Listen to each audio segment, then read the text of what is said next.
I'm the most transparent person. Like, y'all gonna get, I'm not gonna ever lie to you. I'm not gonna sugarcoat it. I'm not gonna make it like, oh, I did such a great job with my life. No. I'm here to testify. I'm here to motivate. I'm here to encourage. Yeah, I done been to jail 4 times. Probably for the same thing. But we gonna get to that. So my best friend, who I was calling myself into I don't even know what you call that. It was like a tri thing. Like, y'all was in a relationship? We wasn't really in a relationship. We just was trying stuff. Okay. It was my best friend. Was it a girl? Okay, no. I'm saying, was a man involved though? No, it wasn't no man. It was just so me and her. It was just you and her. Right. So I'm thinking that when I heard try, I'm thinking, you know. Like I don't like to call it lesbian because I mean, whatever they call it. We had a situation. Okay. And when it went south, she and I got a man. Now I'm like, girl, I can't be broke with you. I gotta, you know what I'm saying? My son is getting in trouble. I gotta get out of LA. I met, a man who was very wealthy and had his stuff together, and he was uptown. So I was on the first train trying to get my older son out of there. I literally was probably like a month too late. Literally. Like, we were in the man's house living when the police was looking for him at my house. That's how close I was. You cannot change God's plan. Yeah. Or the direction. Now, you're saying getting your son out of town. Like, well, yeah, so that he didn't have to deal with whatever was going on in Los Angeles. Okay. I'm like, let's just. So you were ready to like. I didn't even like. Get him to flee. I learned to like the guy. I don't want him to feel like I just used him. But that was not somebody that I would have. What it was. That was not somebody that I would have chose. Obviously, if. So I was running around dating 50 and doing my thing. I was out here having a good time, and then he got in trouble, and I was like, ooh, I got to be serious about life now. So I met somebody, and he was like, well, I really like you, blah blah blah. You can come stay out here, and so we kept, going back and forth. And then when we made it official, and I moved him there, it was like the police was looking for him. Oh damn. Yeah. So how'd you end up in jail? Because you were hiding your son? I ended up in jail because I decided to date a man and be with him and not deal with that anymore. And she told my children, somebody that they know, that I was gay. So you beat her ass? I had to. We're still besties to this day. Like, I did not know this story was going this way, because you was like, you probably been in jail for the same time. I was like, what is it? So I'm trying maybe to figure not, out. right? No, somewhat, not it was traffic tickets. I ain't going to jail for no traffic tickets. Suspended license in Georgia, because they would put your ass in jail for no insurance, traffic tickets, all that. So you beat her ass for telling basically somebody that you knew. I went in her house and I was like, why would you tell blah blah blah blah blah? And she had she was cooking and she had like a spatula in her hand, so I thought she was like getting some courage or something. So I went and crush on her, and she called the cops, and next thing I know, I was in jail. So it was a domestic dispute. I tried to make it a domestic dispute. They weren't going for it. So what, they do, assault? They did a burglary with assault. What? Because you broke in to get into the house? I didn't break in, but I need a big favor from you. You want me to sleep with your wife, man? Get her pregnant. It may require me sleeping with her multiple times. Multiple times? Yes, multiple times.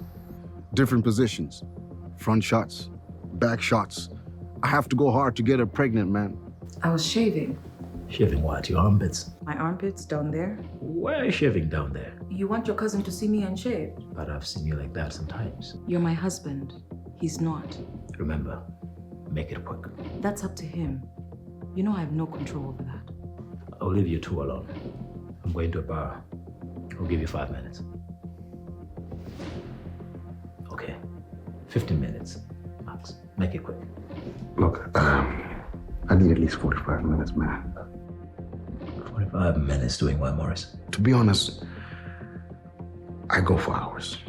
Watch this full program and other exclusive content on www.tashaklive.com. I didn't break in, but that's what she told them. I didn't break in. I've been welcome in your house. We've been since we was 19 years old, besties. You know what I mean? So so that happened, and then I went to jail. So literally, like, this might be another thing that stings him too. I wonder if he remembers, or if this even is what causes him his trauma. I give everybody trauma, like excuses. Like, Jesus gave us all excuses. Like, I don't down nobody else. But when I got out, the guy that I'm dating obviously went to try to bail me out, and I'm trying to be like a G, like 10 grand, hell no, keep the money. I'm gonna sit here until, they see that I didn't do anything wrong. Well, 14 days goes by, and he's taking care of my kids.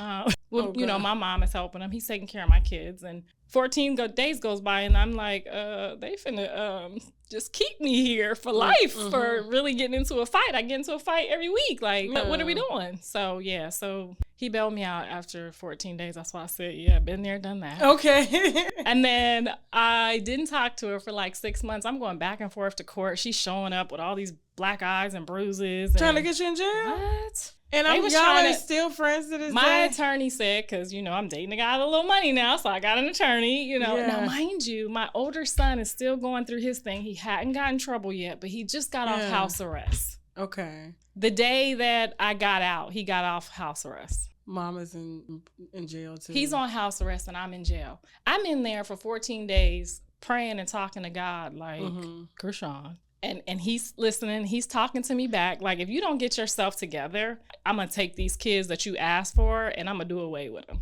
Now, mind you, I haven't been without my kids ever other than, summer breaks. My grandma might have took over a year. But for the most part, I've been carrying them on my back, this load in California with the California rent, making it happen, through the acting jobs and them acting and just us as a family working together. Yeah. I get out, and poor Jonathan is sitting on the couch with the snow on the TV, just staring at it. Because you were gone. Well, he was a street runner. Like, Jonathan would go with the neighbors, and I would have to be looking for him, beating the other kids because they can't find him. Like, you guys are outside playing, you just letting him run off? You're supposed to be in the front.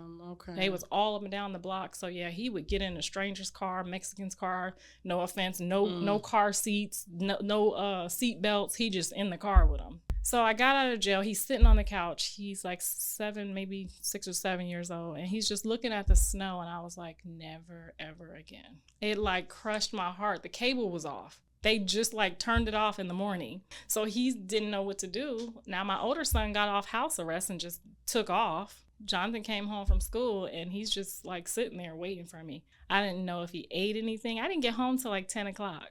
But he had been just like sitting there in front of that TV for God only knows how long, thinking probably like, when's my mom coming back? Yeah. So I'm not saying I was the best mom, but I damn sure did the best I could do.